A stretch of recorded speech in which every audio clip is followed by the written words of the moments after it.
Hello, CSAEers. It is September the 7th, 2017. This is episode 12 of Conquering Content. I am Stephen Trustrum, CSAE's Manager Content, and what we're going to be talking about today is how to choose topics for your content. This is a subject that is largely seen as very obvious, a matter of common sense, until you try to output content regularly and you find yourself rather quickly running into a wall where you run out of ideas. That whole common sense approach just seems rather inadequate at that point. So how do you keep the content coming out? How do you keep it fresh? How do you keep it different? Where do these ideas come from? So, for example, we have since 2016, CSAE has had a blog that's been out largely twice weekly, sometimes more often. Over the summer, we've slowed down, so we've been doing one post a week. And where have we been coming up with the ideas for this? Where would we come up with the ideas for our other content, our videos and the like? So I'm going to focus primarily on blogging, as that is one of the more common regular outputs for content, one of the points of origin. Obviously, social media content and the like, which we address elsewhere, largely relies upon primary sources of content releases like videos, page updates, landing pages, and of course blogging. So we're not really going to touch on the coming up with ideas for social media.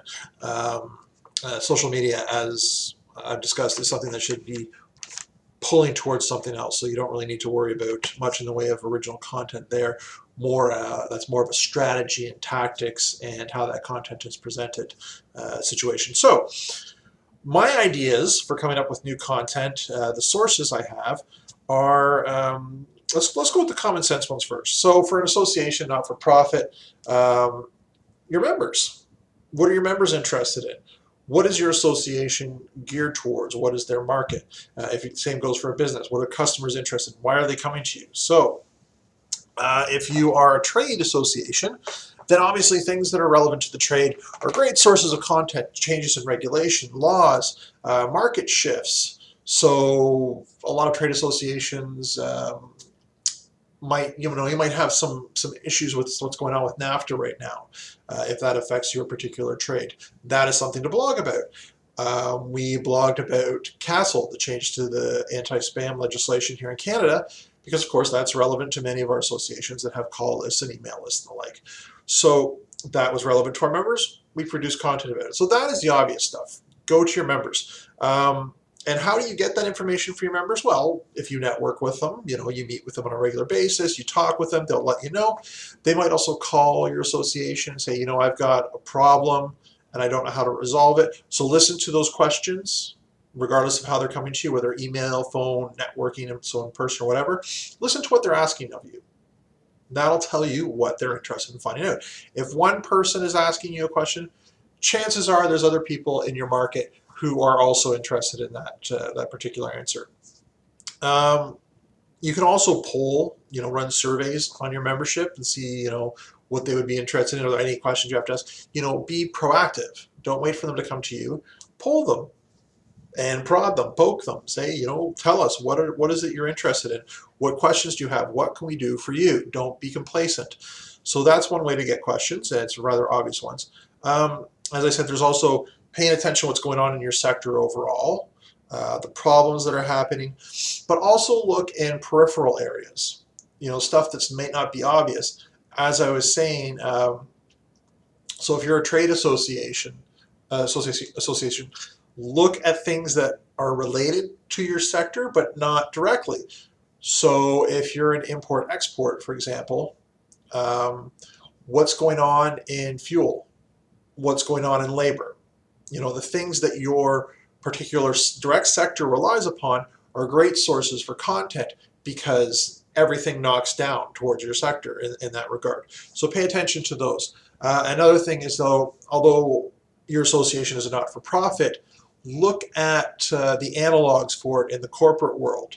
Okay, your association covers, you have members who work at particular business. Most associations don't work with all just other not-for-profits. There's businesses that are memberships paying their dues. So pay attention to what their specific problems are in a corporate reality, and see if that translates over to not-for-profits. So there might be a not-for-profit analog or an angle on it.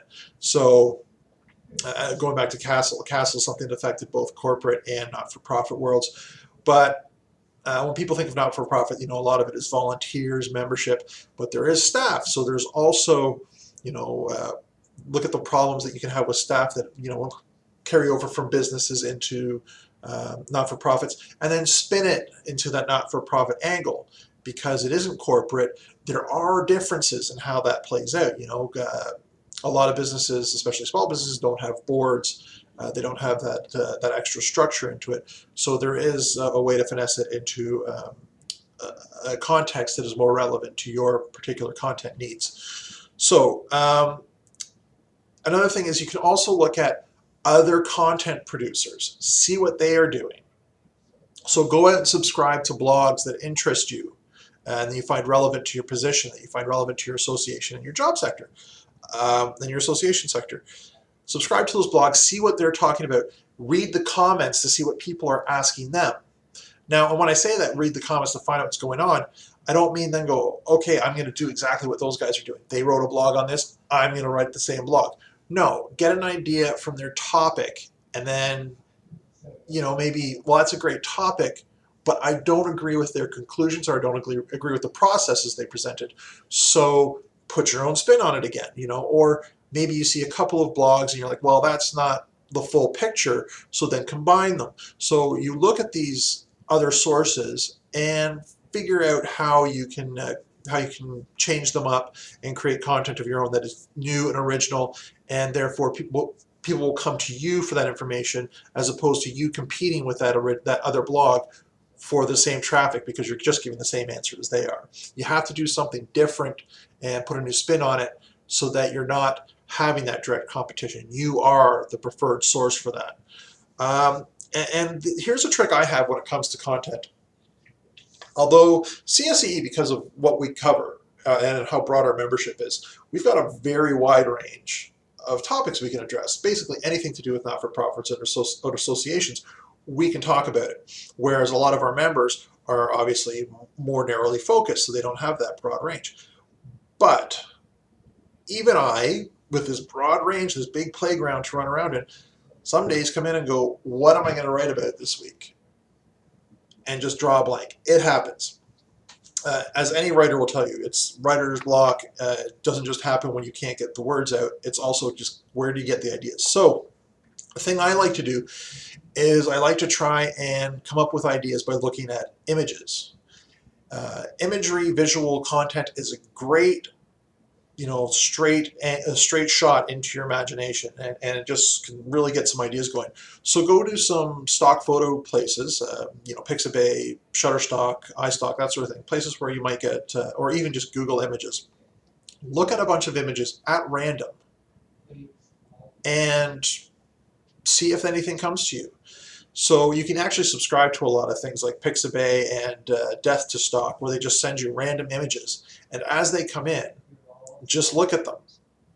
And if you have some imagination, you might get an idea. Even if it's just it starts out as a heading, as a title. So, for example, if you look through the CSAE blog, you'll see that there's a lot of images that you might be like, okay, I see where he's going with that. I see where it fits with the topic, but and it's not a direct link. And a lot of those started with me not really having an idea for a blog when I had to sit down and write a blog, because that's my job as a content manager. So I went through a bunch of images in an image gallery and said, I like that image of that person standing on top of the mountain with their arms up in victory going, yes, or this picture of the prow of a boat plowing through a lake with these very picturesque mountains off in the background. I'm like, that is a beautiful picture. That is very inspiring. So I goes, well, boat, we're all in the same boat. Your ship is going in a particular direction. The person on top of the mountain, their hands are raised in victory, so they've climbed that mountain. And from there, the ideas just start to roll. What do you have to climb in this particular association context to achieve success? Where are you driving your ship towards in a problem that fits an association? So I started with the images and worked backwards to the topic. You have to have a really good imagination for that to work. So it doesn't work for everybody. Some people just don't think in that way, but give it a shot. If that doesn't work for you, find a thing that's going to break through the wall for you that works like that. Find something that's an equivalent that'll just give you inspiration and get your creative juices flowing and help you come up with ideas. Now, once you have ideas, it may seem great to you, but then it's just going to go and fall flat when it hits your audience. It's just not everything is great. Like, again, with going to the CSAE blog, there's some things where I'm like, oh, the association sector would really like this, and then it doesn't really do much traffic. And it could just be that really people don't have an interest in it, or the people who would be interested weren't just weren't online that day. Whatever, for whatever reason, it just falls flat. So to reduce the chance of that happening, run your ideas by somebody else in your staff, the volunteers, someone who is as invested in that content as you are. Because if they're not really invested, like say you take it home, you talk about it with your spouse, you talk about it with your spouse or whatever, or your peers who aren't really involved in content, they might be like, oh yeah, I'd be really interested in that. But they might not have the correct perspective or experience, or especially if they're not in the same sector, they're not involved in anything that's related to your association, they don't have the necessary and appropriate perspective to really give you an opinion. But vet it with somebody. It still might fall flat, but you reduce the chance of it doing so. And also, just by talking with other people about it with other people, you might get more ideas. They might say, that's a great idea, but what about this? Or you're forgetting this. You're like, oh, I am forgetting that. That's a great follow-up blog. Instead of one blog, I've now got a series. So do that. Also, keep a list of your ideas. Keep a list somewhere so that when you're off doing something, you're like, I got this great idea. You have somewhere to put it. You've got it where you're collecting it. If you're getting ideas from other people, write down their names with the idea so that you can then credit them with the idea. But also, when you get an idea and you're going, you're out and about, email yourself the idea. It's a trick I use, because who carries a pen and paper on them nowadays? So email the idea to yourself and just say, blog idea, blah, blah, blah. And then when you get into the office and you're checking your email, you then move it to your list. But keep that list and periodically go over the list. And, you might get new ideas for things that you'd forgotten. Or, the idea that you originally had might have shifted because of events that have happened since you wrote it down and you haven't really gotten around to it. And you're like, okay, well, this has taken off in a new direction, so it gives me an idea. And then, just keep notes like, do you think it would be good to have a video go with it? Or would it only be a video? Should it be a landing page, blog, whatever? Just keep notes. Don't trust that you will remember things. If you have a great idea, don't trust yourself to remember it, because all the stuff that's going on in your day, you're going to lose your ideas. One here, one there, it's going to happen. Trust me. Another thing is, if you have third-party contributors, so CSAE, our blog, we have a lot of contributors. We have a lot of people across the sectors, people who are members and people who are non-members, people who are in Canada and people who aren't in Canada, who want to contribute to our blog or otherwise provide content, videos, a lot of infographics, stuff like that. It comes from people who just email and say, how can I help out? I would like to get my stuff in front of your audience. What do I have to do? And for CSE, we have very small hoops, very few of them. It's pretty much, we say, okay, it's not just out of self-interest. We're not just going to let you just run an ad in our blog. It has to be something that's topic driven. It has to be about something. And then, of course, yes, we allow you to link to whatever your services of your consultancy or whatever. There's some promotion in there, but it can't be about the promotion in and of itself. We get a wide range of third-party contributors by doing that. So, if you're not already doing that, open it up. Open it up to your membership. Get your members to contribute. Say, here's a chance to get your voice heard, but also, get your particular organization that belongs to the association, get them a chance to sit in the spotlight for a bit. And you'd be surprised. Some people will step up and they'll show interest. So just make sure you have guidelines set for when those contributors do step up, and they'll have different ideas than you. So it's always great when you've got other people working to come up with ideas, so it's not all on your shoulders. And when they come to you with a bunch of ideas, that's the thing. They won't just come and say, I just want to do this one thing. They're like, I'll have several ideas, let me run them by you. And then, of course, if you're balancing multiple contributors, you can say, well, this guy's already working on this and she's working on that, so go with the third one. Or it also gives you the opportunity to have an idea to take those different content contributions from different people and come at it from a different angle, going, okay, so you're doing this, this, and this, but they all are kind of related, so let's do it in an arc where it's a series with different writers, and we'll put it into a series. And through that, you'll see the relation, and you can edit it and kind of build that relationship more, but whatever.